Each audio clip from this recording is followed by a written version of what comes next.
We've had some much-needed rain here in central Illinois during the past few days. Nothing troublesome in the way of rainfall amounts, but such things do happen. And if and when they do, Dave Osborn and his crew at Trouble Free Heating, Cooling, and Plumbing will be at the ready to take care of you. Welcome back. Thanks.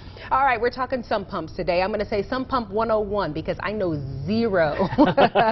So if you would educate us, please, and tell us first, what is a sump pump and what does it do? Okay, well, the first thing a sump pump does is it's usually down in a basement. It sits in a pit that's below ground, and it pumps the water up and out of your house. You know, if you get backup water either from rains, a lot of people, if you don't clean your gutters, the water comes down, it gets down in, and it stays right close to the house, and all of a sudden now you got water in your basement. A couple things that I first want to talk about is current sump pumps. Okay. People that have current sump pumps in their house.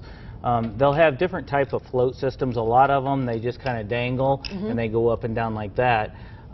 Make sure you activate that pump, because as these pumps sit, and we haven't had much rain all year long, so they've sat, and they kind of get rusted up on the inside of it, so they'll stick, and then they don't pump when you need them. Then all of a sudden now your basement's all flooded again. So what if I don't have one? If you don't have one, then we can put an actual pit in and actually add a pump. If you're having those type of issues where you're having a lot of water in the basement, that kind of stuff, it's not a bad idea for everybody to have a sump pump in their basement, because you never know when one of the biggest problems and the biggest claims for insurance companies is the clothes washer.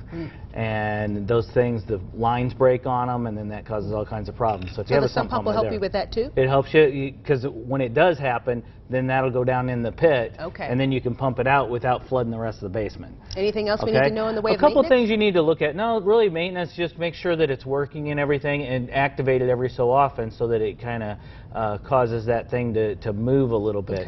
This here is a device that actually goes on the pumps, and it does that automatically for you. Every so many days it causes the pump to turn a little bit. Now you're talking. So this actually takes care of some of that for you, this device here, and it's got a dual float system. You can kind of see it inside of here. There's two floats. If one fails, you have a backup, and then that sets an alarm off in the controller, so that you know you've got a problem going on before it becomes a real problem and floods the basement. That's great. Okay. Another thing you should be concerned about or look at when you're buying a pump, you can go to, if you go to box stores and some of that, look at your warranties. Warranties are a big thing. Some of them are only 12 months, some are 18. This one here happens to have 4 years of warranty on it.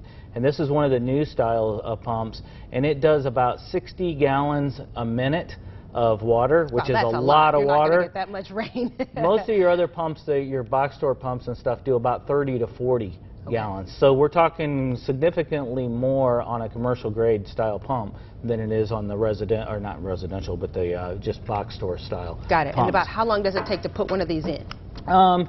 If you don't have a pit already, it could take up to a day, depending on what we have to dig through and all that. But just to put one in, just the pump itself, if you already got the pit, usually an hour, hour and a half. Fantastic. So at the most. Last thing I want to talk about is people getting ready to go to Florida, especially the snowbirds and that kind of stuff. We do have devices now. This is the Night Eye.